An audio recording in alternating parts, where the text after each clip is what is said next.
Nós tivemos o retiro espiritual, domingo passado, né? Começamos no sábado e fomos até a terça-feira, quarta pela manhã. Mas antes nós estávamos aqui numa série, né, sobre as prioridades da nossa peregrinação, eu fazendo exposições de alguns textos. E hoje nós ainda vamos dar continuidade. Para isso eu quero convidar você para que você abra a sua Bíblia, lá na primeira epístola de Pedro, capítulo 1. Primeira epístola de Pedro, capítulo 1.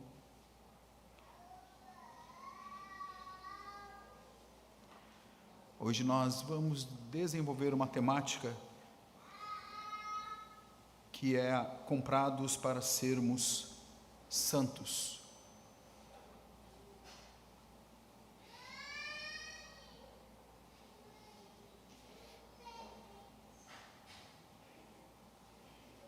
Comprados para sermos santos.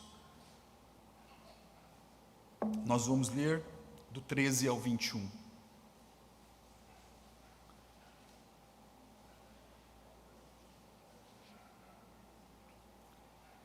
Primeira epístola de Pedro, capítulo 1, do 13 ao 21. Amém? Todos abriram?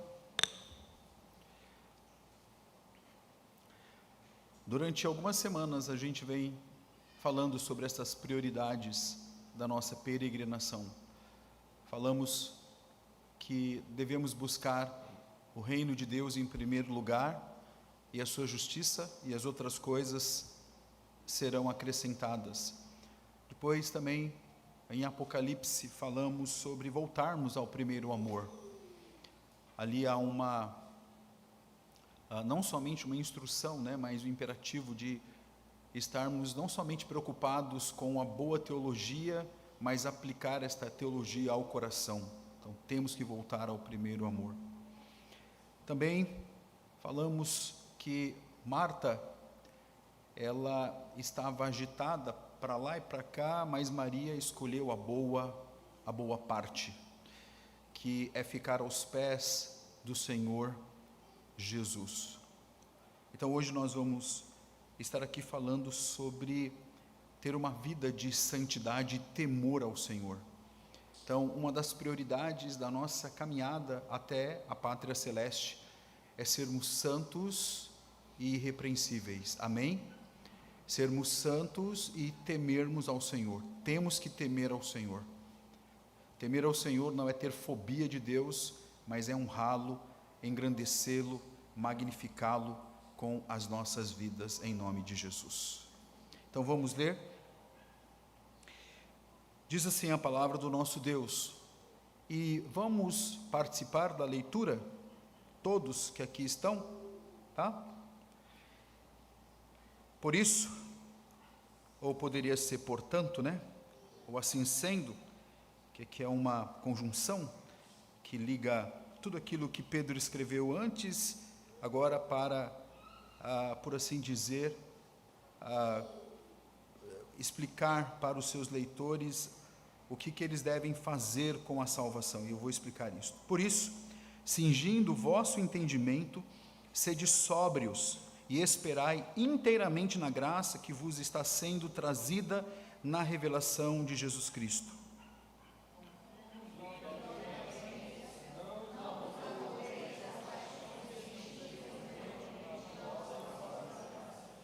Pelo contrário, segundo é santo aquele que vos chamou, tornai-vos santos também, vós mesmo em todo o vosso procedimento.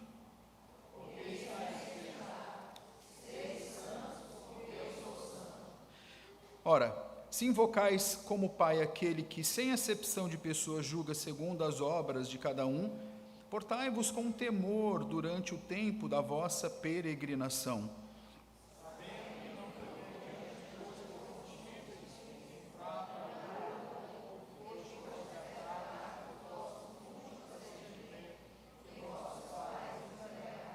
Mas pelo precioso sangue, como de cordeiro, sem defeito e sem mácula, o sangue de Cristo.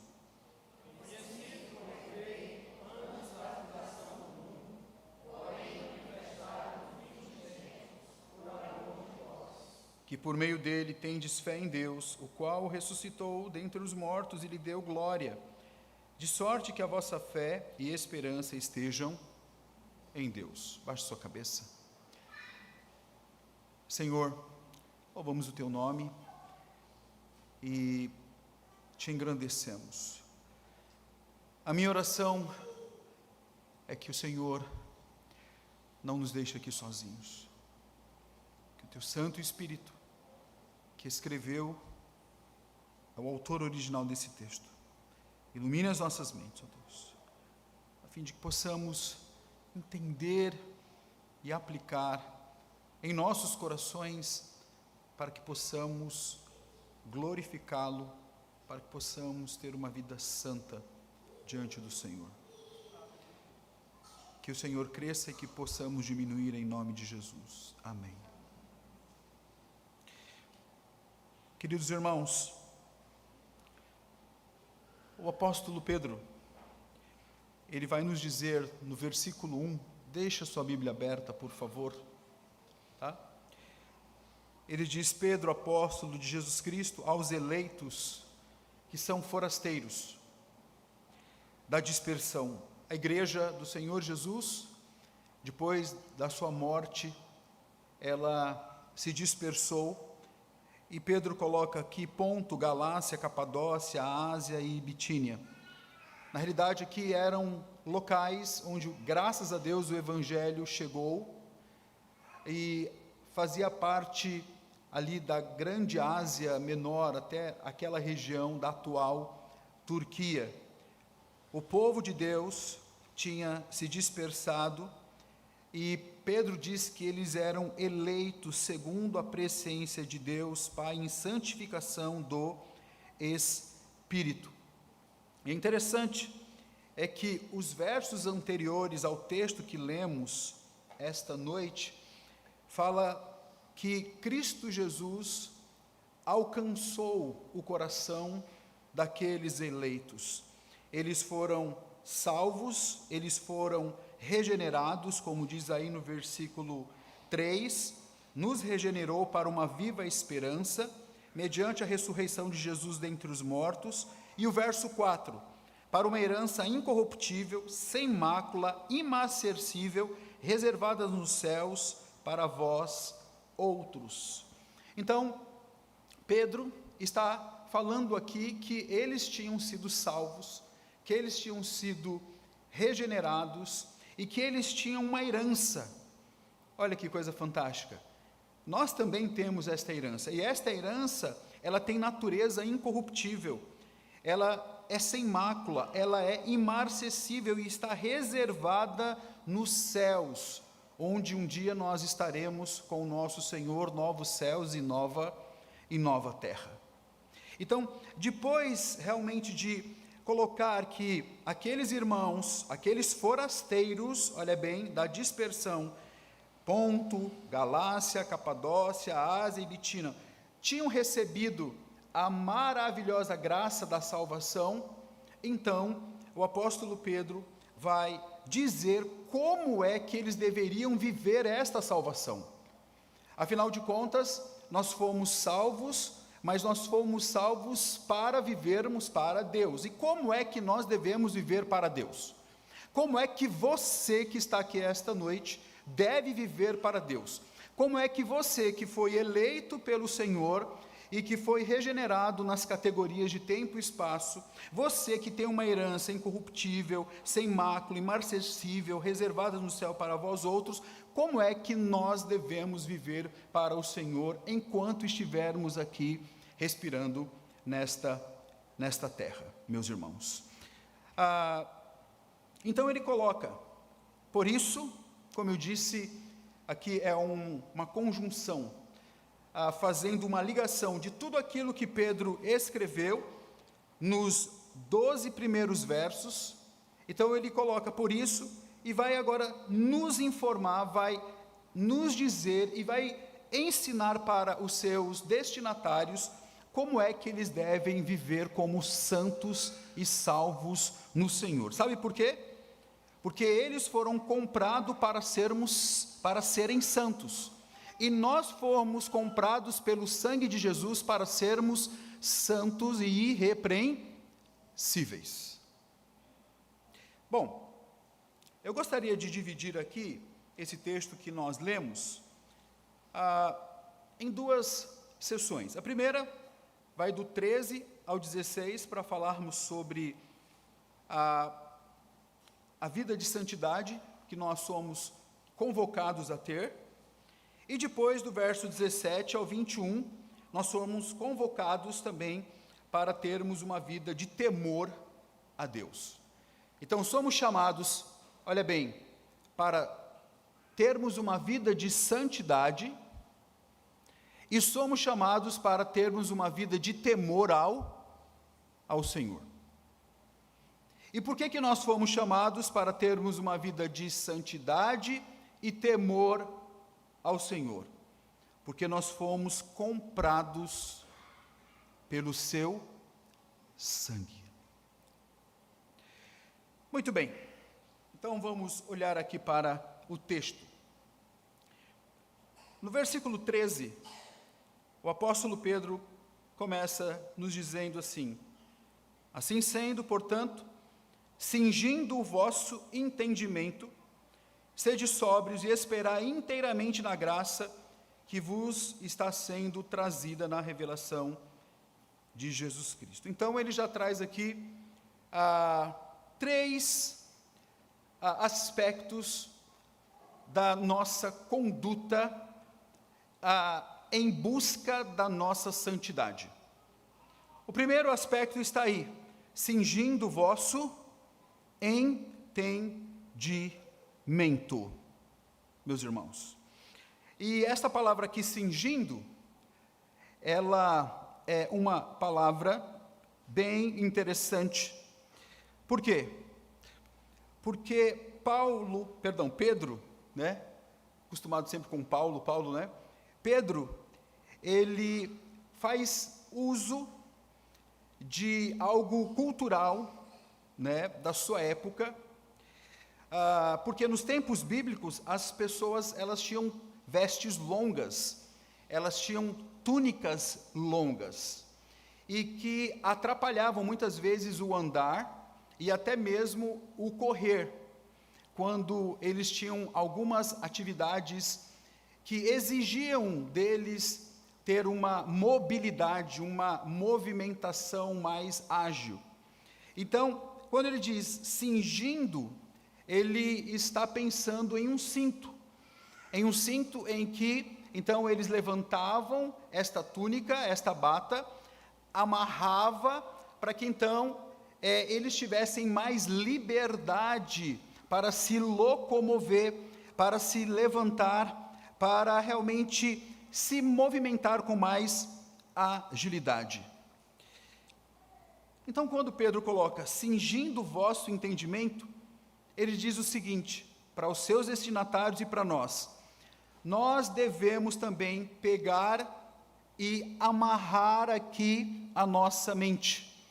A nossa mente deve estar amarrada, deve estar devidamente presa na palavra do Senhor. O nosso entendimento deve, de fato, estar sendo cingido aqui.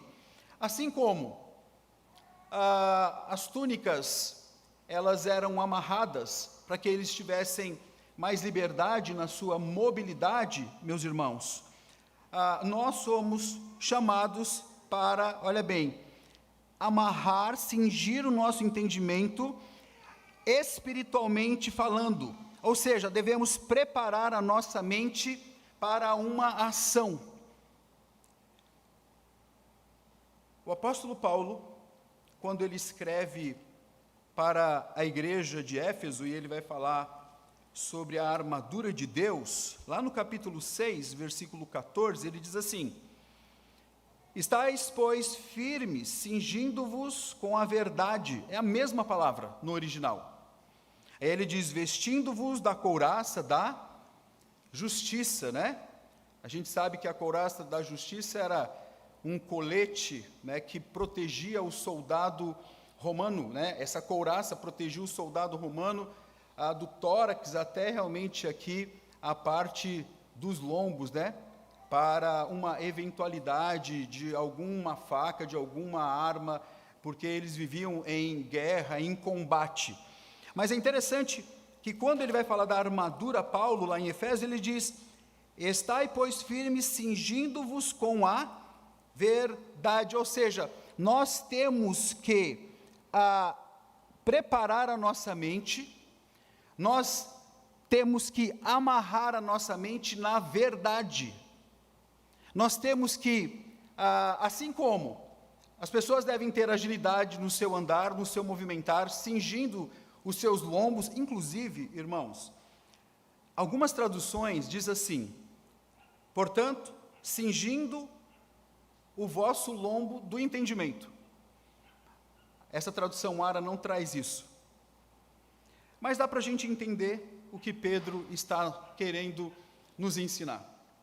Então, olha bem, o primeiro aspecto que eu e você devemos fazer é o seguinte: assim como na época do Senhor Jesus, eles cingiam os seus lombos, eles amarravam as suas túnicas para ter maior liberdade, nós também devemos preparar a nossa mente, cingir os lombos da nossa mente para uma vigilância espiritual, para que nós não venhamos a tropeçar.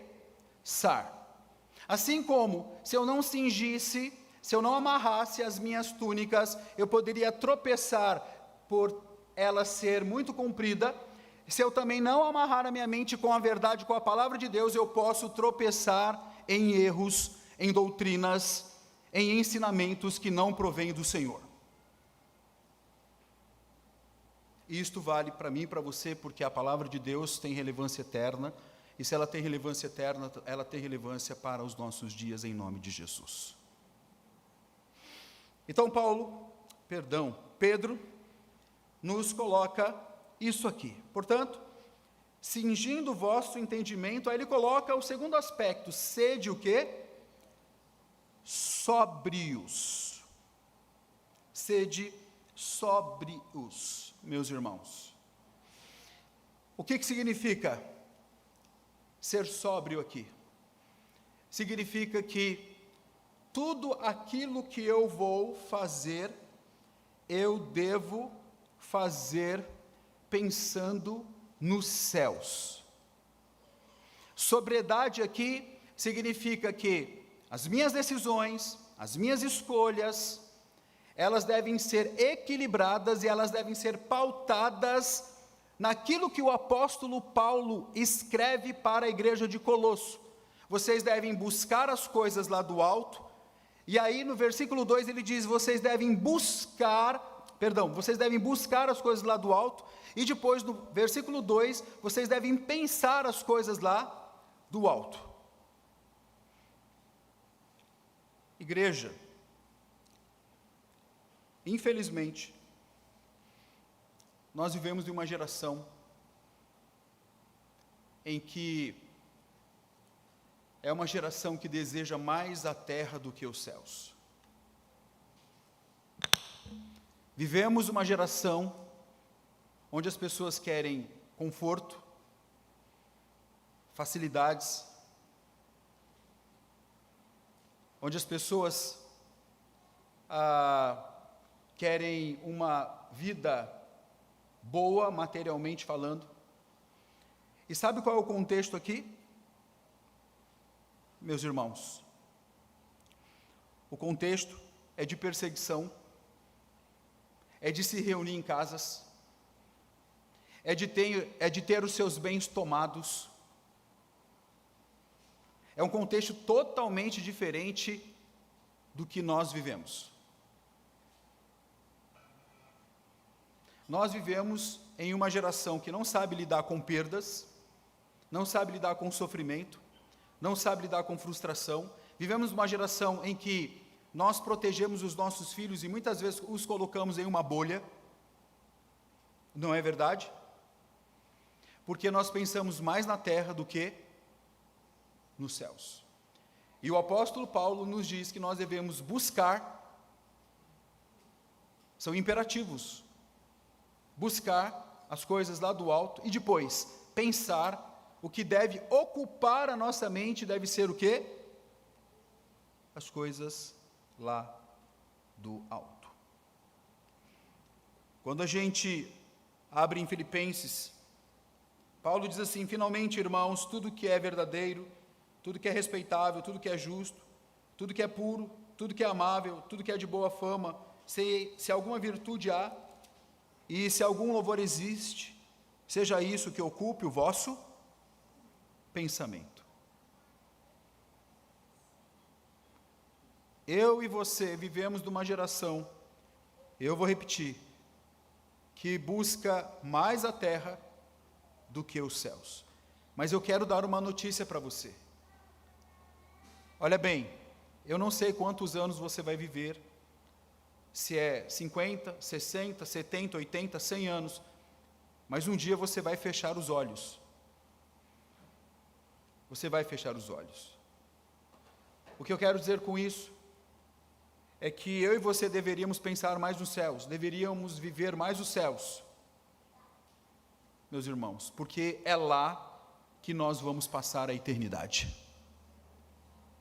Amém? Mas também tem uma notícia que não é muito boa, aliás, ela não é boa de jeito nenhum. A eternidade não é somente estar nos céus com o Senhor, mas é estar afastado do Senhor na perdição eterna, no inferno. Portanto, nós, enquanto crentes, somos chamados para cingir o nosso entendimento, amarrar a nossa mente na palavra de Deus, sermos sóbrios, meus irmãos, viver as coisas dos céus, as coisas espirituais. E o terceiro aspecto está aí no texto: e esperar inteiramente na graça que vos está sendo trazida na revelação de Jesus Cristo. O que isso significa? Quando você abre a sua Bíblia lá em Tito, capítulo 2, Tito vai nos informar que a graça de Deus nos salvou. A gente sabe disso, a graça salvadora de Deus. Mas existe também aquilo que nós chamamos de graça educadora. Porque o texto lá de Tito, capítulo 2, diz que fomos salvos pela graça, mas essa graça também nos educa agora a vivermos uma vida diferente de outrora. Quando Pedro então coloca esperar inteiramente na graça que vos está sendo trazida na revelação de Jesus Cristo, é porque enquanto vivermos aqui, nós, olha bem, necessitamos desta graça para a nossa santificação. Nós fomos salvos pela graça de Deus, gratuitamente, não houve nenhuma participação nossa, mas nós precisamos também da graça de Deus para a nossa santificação. Eu sei que é uma responsabilidade pessoal nossa, mas sem graça de Deus nós não vamos conseguir fazer absolutamente nada. Sem a graça, a leitura da Bíblia será uma leitura qualquer.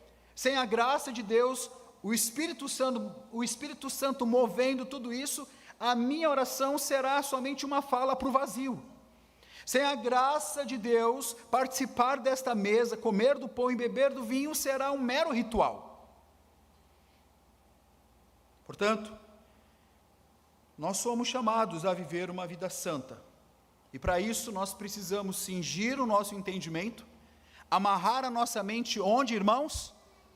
Na palavra de Deus, para não tropeçar. Nós precisamos ser sóbrios. Paulo, escrevendo para a igreja de Éfeso, ele diz que nós não devemos nos embriagar com vinhos, mas o que? Sermos cheios do Espírito, tá? Do Espírito. A bebida alcoólica, ela tira a nossa sobriedade, mas tem muita gente que não é sóbria em várias áreas da vida. Tem muita gente que escorrega em várias áreas da vida, peca em várias áreas da vida. E somos chamados para sermos sóbrios, para vivermos inteiramente para o Senhor. e contando com esta graça, meus irmãos, que Pedro nos coloca aqui. Bom, por que então nós somos chamados para sermos santos, para cingir o nosso entendimento, sermos sóbrios, esperando na graça de Deus, essa graça que está sendo revelada? Ainda deixa eu falar um pouquinho aqui. Quanto tempo você é crente? Quero que você pense. Traga a sua memória. Quanto tempo você tem de caminhada com Cristo? Quanto? Você já amadureceu? Porque Deus está derramando graça sobre a sua vida. É 10 anos? 20 anos? 30 anos? Você já leu a Bíblia? Você já orou quantas vezes? Já leu a Bíblia quantas vezes? Já ouviu quantos sermões? Quantos estudos? Quantas programações? Isso transformou a sua vida? Quantas ceias você já participou?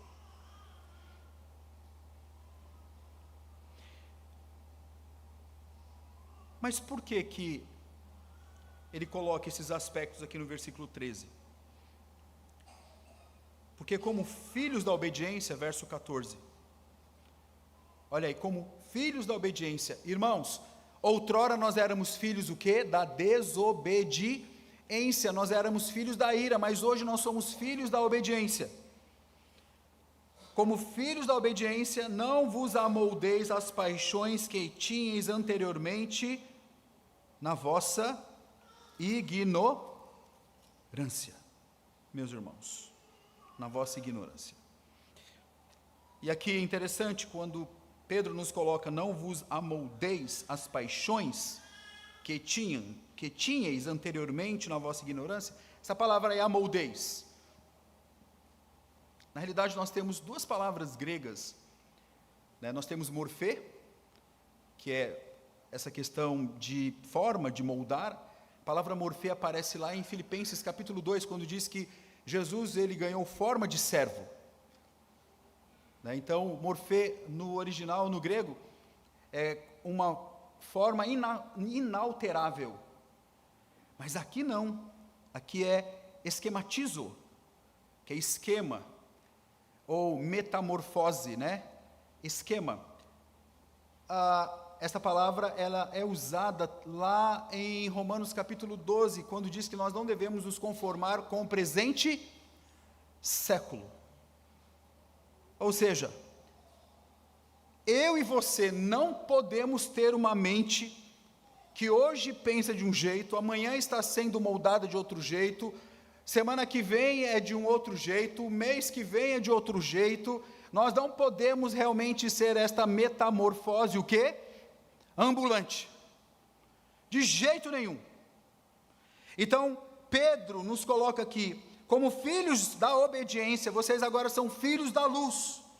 Vocês não podem vos amoldar às paixões que vocês tinham anteriormente na vossa ignorância. Ou seja, ignorância aqui não tem nada a ver com intelectualidade, com escolaridade.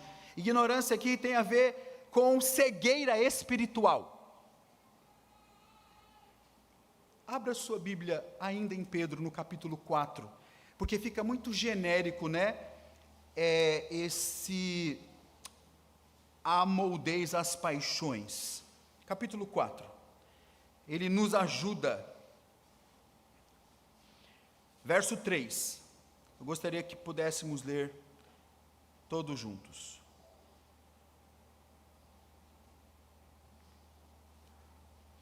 Vamos lá? Porque basta o tempo decorrido para terdes executado a vontade dos gentios,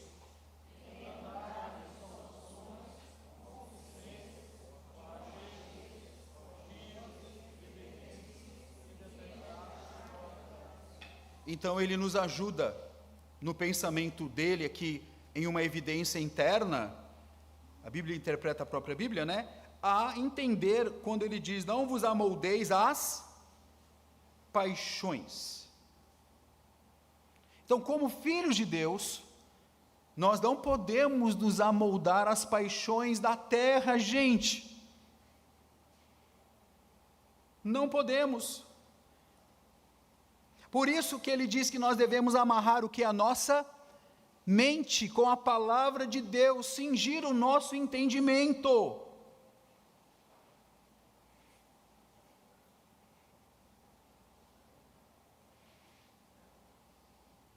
Meus irmãos, os dias são maus.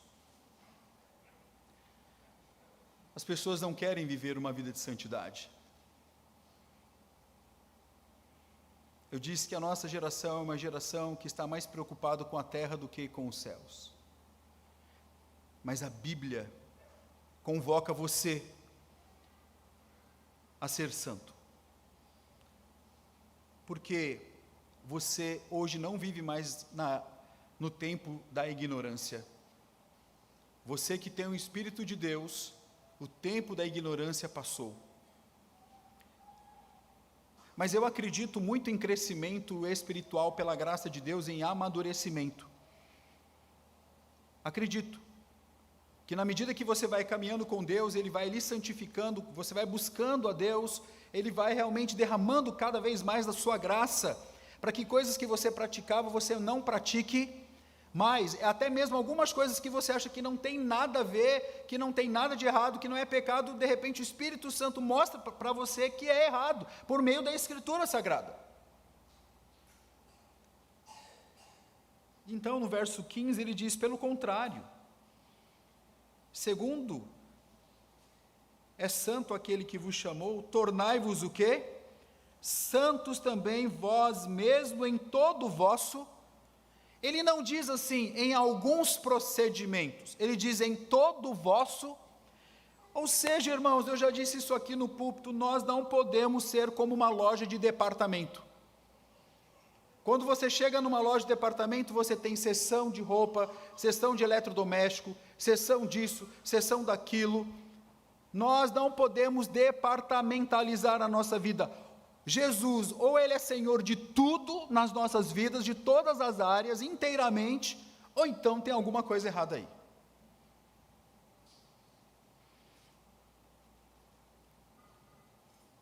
E por quê que nós devemos ser santos? No verso 16.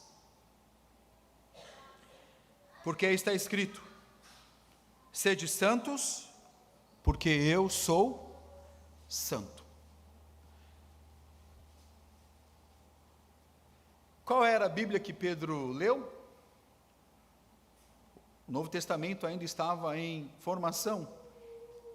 E então ele vai lembrar de Levítico 11:44 e vai dizer, sede santos porque eu sou. Então qual é o fundamento da minha santidade, da sua santidade? O fundamento é porque o nosso Deus, Ele é santo. E por Ele ser santo, Ele diz, sede santos porque eu sou santo.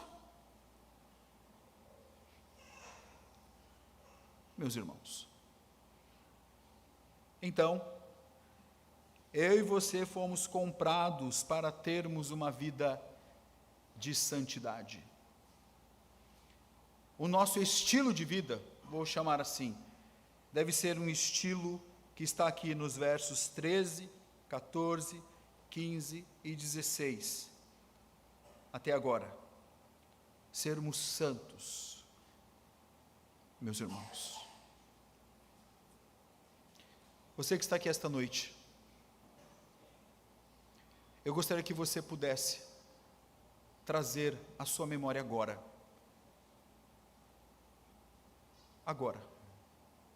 E meus irmãos, eu, graças a Deus, não consigo mudar o seu coração, mas o Espírito de Deus sim.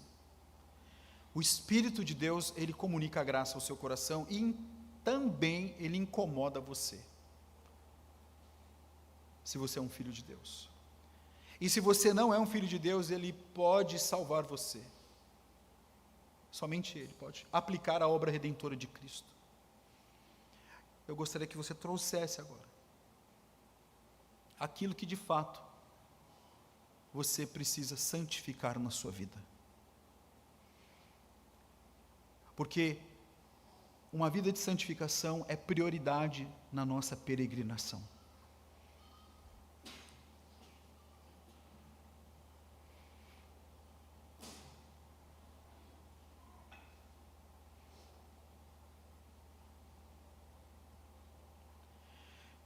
Mas eu disse, amados irmãos, que eu estaria dividindo em duas partes, do 13 ao 16, para falar sobre a santidade, e do 17 ao 21, sobre o temor ao Senhor, que faz parte também desta nossa caminhada com Deus. Verso 17. Ora, se invocais como Pai aquele que sem acepção de pessoas julga segundo as obras de cada um, portai-vos o quê? Com temor durante o tempo da vossa.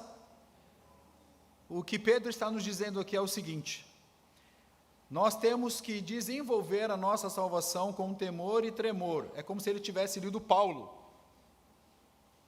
Devemos desenvolver a nossa salvação com temor e tremor, enquanto estivermos peregrinando aqui. E peregrinar aqui significa o seguinte, que nós não podemos olhar aqui para a nossa pátria final. A nossa pátria é onde? Celeste. Nós passamos um tempo aqui, estamos, na realidade, irmãos, nos preparando para vivermos a plenitude da nossa salvação por toda a eternidade. Amém? Então, ele nos diz que devemos viver com temor, porque Deus julga todas as nossas obras. Olha aí, Deus, ele é justo juiz, de Deus não se zomba. O que você plantar, você vai colher. O que seria este temor aqui? Seria ter fobia de Deus? O que a Bíblia nos fala sobre o temor ao Senhor? O temor ao Senhor é o princípio de toda a sabedoria. Meus irmãos, será que você deve ter medo de Deus? O que você acha?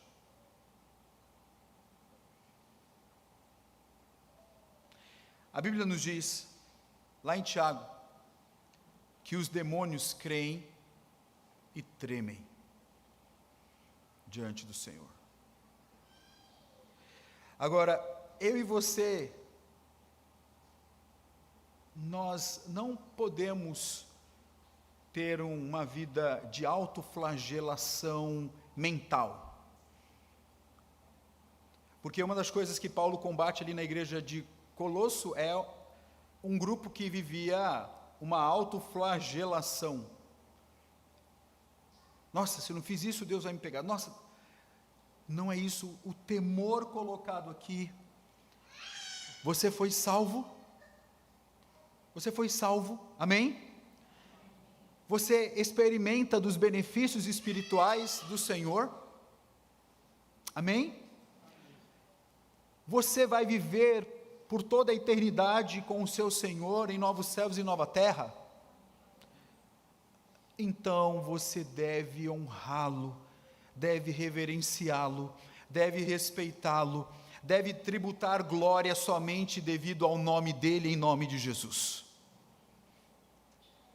Meus irmãos, sabe aquele filho?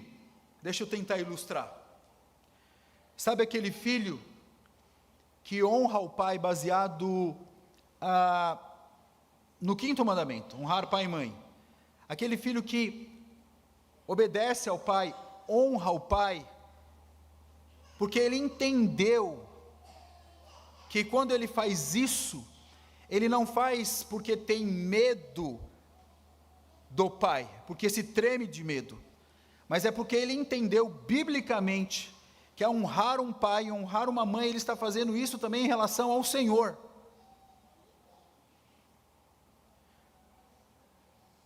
Porque muitas vezes os nossos filhos, eles têm temor da gente, somos pais, não por honra, não por respeito, não por reverência, mas por medo.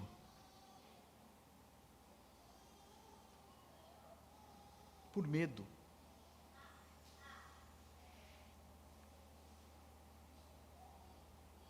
E como bom será que o seu filho honre você, obedeça você, respeite você, porque ele entendeu que ao fazer isto, ele está obedecendo, honrando ao Senhor. Ao Senhor.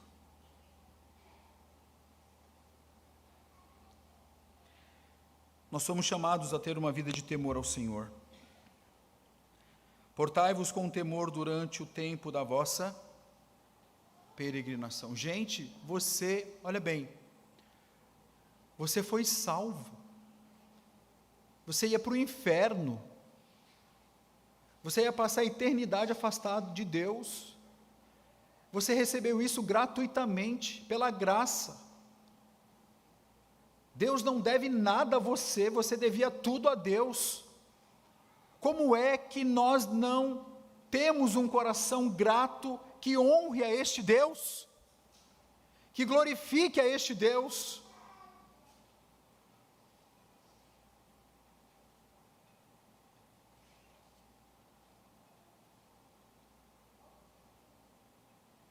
Agora, este Deus também é juiz. A Bíblia nos diz que o que o homem pode fazer com você é tirar a sua vida. É o máximo, matar você. Mas Deus não. Ele pode enviar você para a perdição eterna. Então que possamos ter temor deste Deus e não brincar com Ele.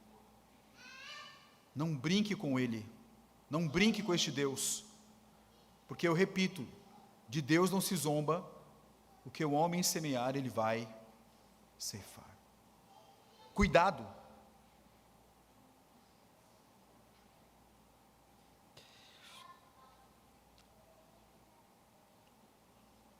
Vamos continuar aqui.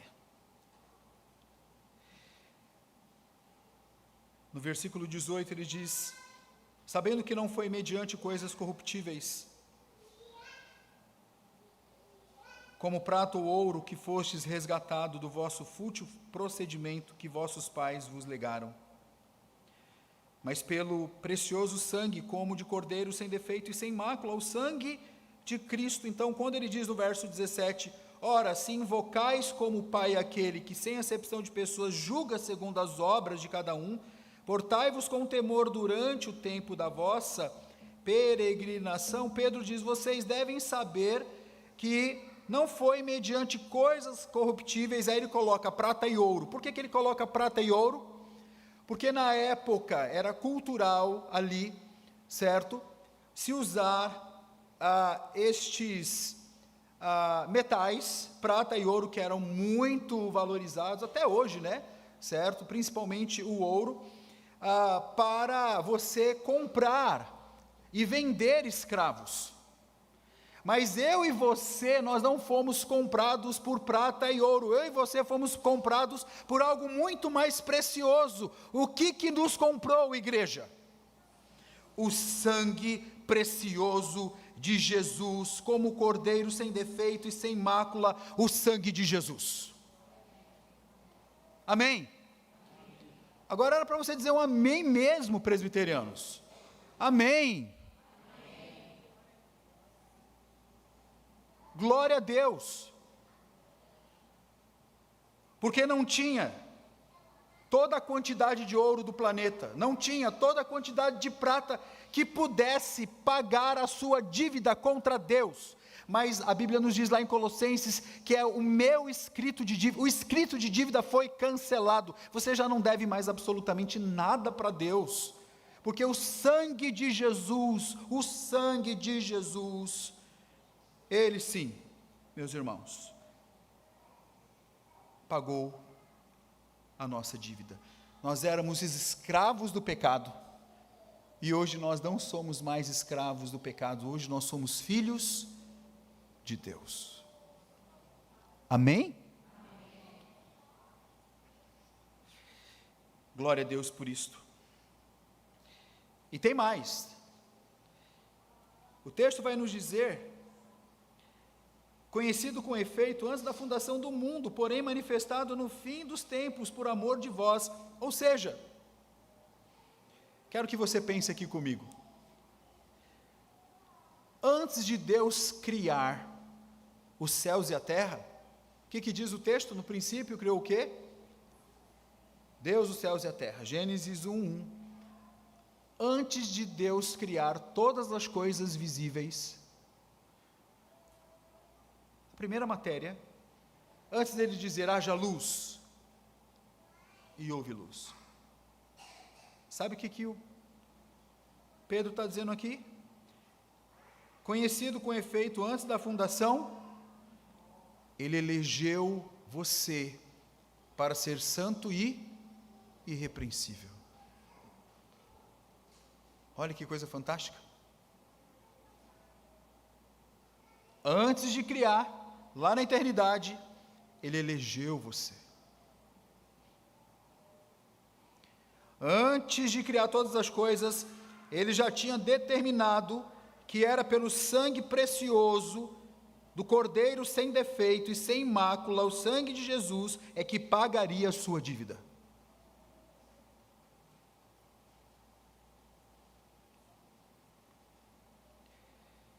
Por amor de vós, e ele coloca aqui, que por meio dele tendes em fé em Deus, o qual o ressuscitou dentre os mortos, e lhe deu glória, graças a Deus por isto, de sorte que a vossa fé e esperança estejam, porque assim como Cristo ressuscitou, nós também vamos ressuscitar. Esta palavra esperança aqui do versículo 21, é a mesma palavra que aparece lá em 1 Coríntios capítulo 15, versículo 19, que nos diz assim: se a nossa esperança em Cristo se limita somente a esta vida, nós somos os homens mais infelizes.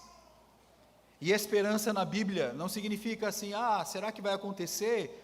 Eu tenho esperança de que eu vou conquistar alguma coisa. Não, esperança na Bíblia significa, eu tenho certeza, eu tenho convicção. Então quando Pedro coloca aqui, que por meio dele tendes em fé em Deus, o qual ressuscitou dentre os mortos e lhe deu glória, de sorte que a vossa fé e esperança estejam em Deus, nós também vamos ressuscitar, assim como Jesus ressuscitou. Por isso, que eu e você somos chamados para vivermos uma vida de santidade e uma vida de temor ao Senhor. Amém?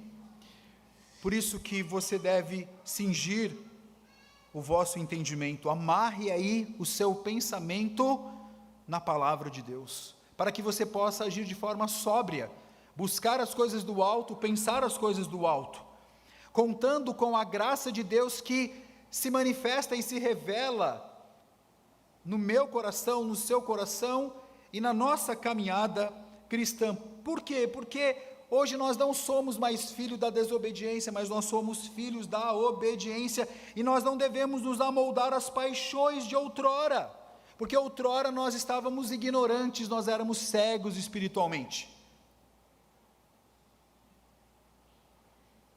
Nós devemos ser santos, porque Ele é santo, em todo o nosso procedimento. E se nós invocamos o Pai das luzes como Pai, então nós devemos viver com temor e tremor, sabendo que a minha dívida e a sua dívida não foi paga com prata ou ouro, com coisas corruptíveis, mas foi pago pelo sangue precioso de Jesus. Eis o Cordeiro de Deus que tira o pecado do mundo. Glória a Deus por isto. Isaac disse: cadê o cordeiro, pai, para o sacrifício? E aí João Batista diz, olha para Jesus e diz: eis o Cordeiro de Deus que tira o pecado do mundo. Glória a Deus por isto, sabendo que você, que é filho de Deus, você foi eleito. Deus olhou lá para você e disse: eu vou tirar você do império das trevas e vou colocar você no reino do Filho do seu amor, de Cristo Jesus, sem você merecer nada. Como não tributar honra a este Deus? Como não se alegrar na presença desse Deus? Como não se juntar para, como igreja, proclamar que Ele é digno de toda a honra, de toda a glória, de todo louvor, pelos séculos dos séculos, amém. Como não viver uma vida santa de obediência? Como realmente não ter a minha mente formatada, moldada na palavra de Deus?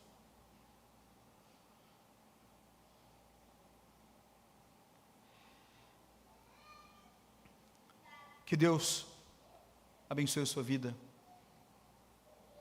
a nossa vida, com a profunda esperança de que um dia estaremos com Ele por toda a eternidade. Pedro escreveu para os forasteiros da dispersão nessas regiões aqui, Ponto, Galácia, Capadócia, Ásia e Bitínia. Mas Pedro também escreveu isso para a igreja presbiteriana de Vinhais e para todo o povo de Deus, até que o Senhor volte, em nome de Jesus. Amém. Vamos orar.